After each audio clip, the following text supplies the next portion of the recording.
President Trump has identified a strategic vulnerability in the congressional budget process that Senate Majority Leader Chuck Schumer appears powerless to counteract, transforming what seemed like a routine appropriations dispute into a high-stakes constitutional showdown that could fundamentally alter the balance of power between the executive and legislative branches for years to come. The maneuver exploits obscure provisions in budget law, combined with aggressive interpretation of executive authority over spending implementation, creating a scenario where even if Congress passes appropriations bills over presidential objections, the administration retains substantial discretion over how and when allocated funds actually get distributed to agencies and programs that Democrats consider essential priorities. The legal foundation for this strategy rests on the Impoundment Control Act and related statutes that theoretically constrain presidential authority to refuse spending congressionally appropriated funds. But decades of legal interpretation and practice have created enough ambiguity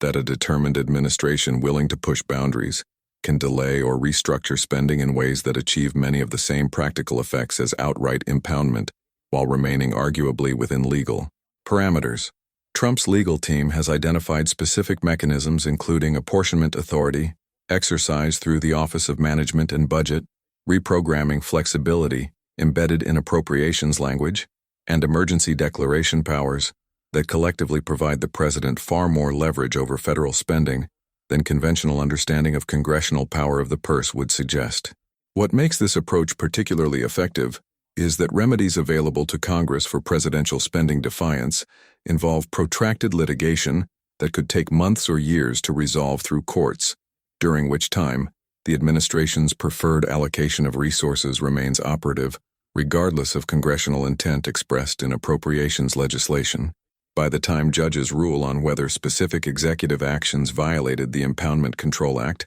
or exceeded presidential authority, the fiscal year in question may have ended, and the practical disputes become moot, even if Congress ultimately prevails on legal principles, creating a situation where the president can violate spending law with limited real consequences as long as he's willing to absorb criticism and accept adverse court rulings that have minimal practical effect on already completed actions. Schumer's predicament stems from structural features of the budget process that favor executive branch in confrontations over implementation, even when Congress holds clear constitutional authority over appropriations in theory. The Senate Majority Leader can pass whatever spending bills he wants with Democratic votes, but he cannot directly force executive agencies to spend money according to congressional priorities. If the president instructs them to delay obligations, restructure programs, or reprogram funds toward administration preferences within the bounds of legal discretion that exists throughout appropriations law. The weapons available to Congress in these disputes involve oversight hearings, inspector general investigations, and Government Accountability Office reports that can document executive branch violations, but lack enforcement mechanisms capable of compelling immediate compliance in ways that would force the administration to implement congressional spending intent. Republicans who previously criticized Obama administration flexibility in implementing appropriations have largely remained silent about Trump's more aggressive assertions of executive spending authority, reflecting the reality that constitutional principles often yield to partisan interests when political incentives align with expanded presidential power. This selective concern about separation of powers and congressional prerogatives undermines the credibility of institutional arguments and suggests that debates framed as constitutional disputes often mask straightforward political conflicts, where the relevant question is not what the law permits but rather what political actors can accomplish,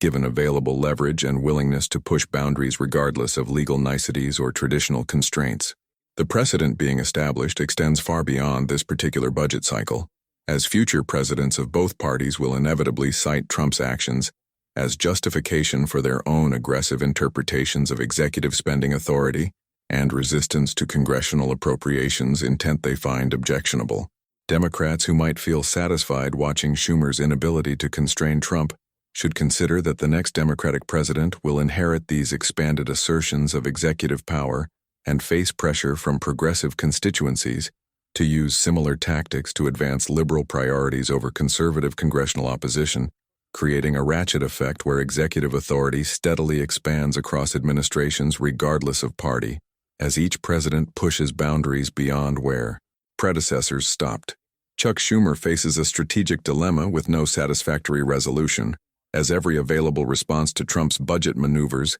involves significant downsides that could weaken his political position or compromise Democratic priorities in ways that might exceed the costs of simply accepting executive spending decisions he cannot effectively prevent. The most aggressive congressional response would involve refusing to pass any appropriations bills until the administration agrees to binding commitments about implementation and spending timelines. But this approach risks triggering government shutdown that polling suggests would hurt Democrats politically, while giving Trump exactly the crisis atmosphere he thrives in and uses to justify emergency declarations, expanding executive authority even further. Alternative strategies include loading appropriations bills with extremely detailed spending directives that limit executive discretion, but this approach requires negotiations with Republicans who control the House and have little incentive to help Schumer constrain a president from their own party, while also creating legislative language so prescriptive that it becomes practically unworkable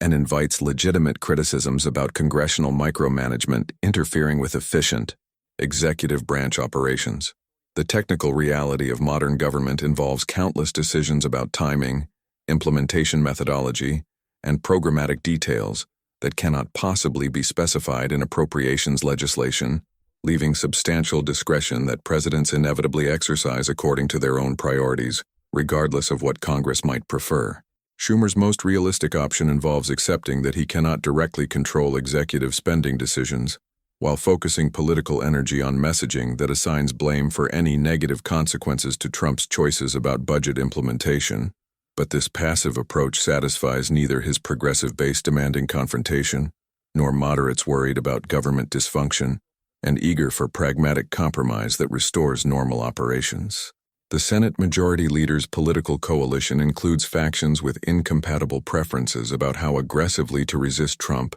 making any strategic choice inevitably disappoint significant elements of his caucus, while creating opportunities for the administration to exploit Democratic divisions and portray Schumer as weak leader, unable to unite his party or advance coherent strategy. Behind closed doors, Senate Democrats debate whether their inability to constrain Trump's budget maneuvers reflects temporary weakness due to Republican House control that will be remedied if Democrats regain the chamber in future elections, or whether it exposes more fundamental structural advantages that presidents possess in budget implementation, regardless of congressional composition. The pessimistic interpretation suggests that even unified Democratic control of Congress would struggle to force presidential compliance with spending intent, given the legal ambiguities and practical difficulties in compelling executive action through legislative means, implying that the solution requires either clearer statutory frameworks limiting executive discretion or acceptance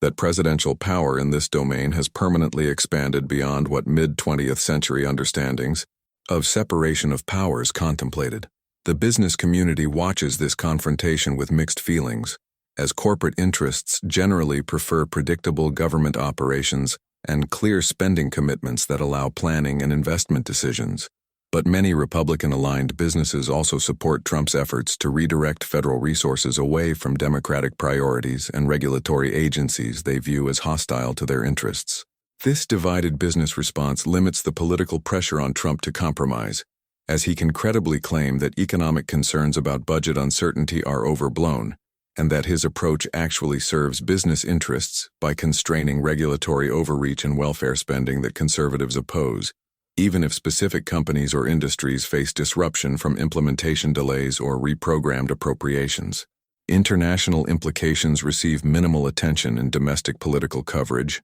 but foreign governments dependent on American aid and security commitments watch budget disputes carefully for signals about reliability and stability of American partnerships. Trump's willingness to delay or restructure foreign assistance appropriations, according to his diplomatic priorities rather than congressional intent, creates uncertainty for allies about whether commitments made through legislation will actually materialize in practice, potentially undermining American influence and credibility in ways that persist beyond this particular administration. The damage to American soft power from demonstrating that congressional appropriations do not necessarily translate into reliable spending commitments may exceed any tactical advantages Trump gains from increased leverage over foreign governments seeking American aid and wondering whether presidential favor matters more than statutory entitlements. The ultimate resolution of this confrontation likely involves some combination of tactical retreats by both sides, with Trump moderating his most aggressive budget maneuvers in exchange for Schumer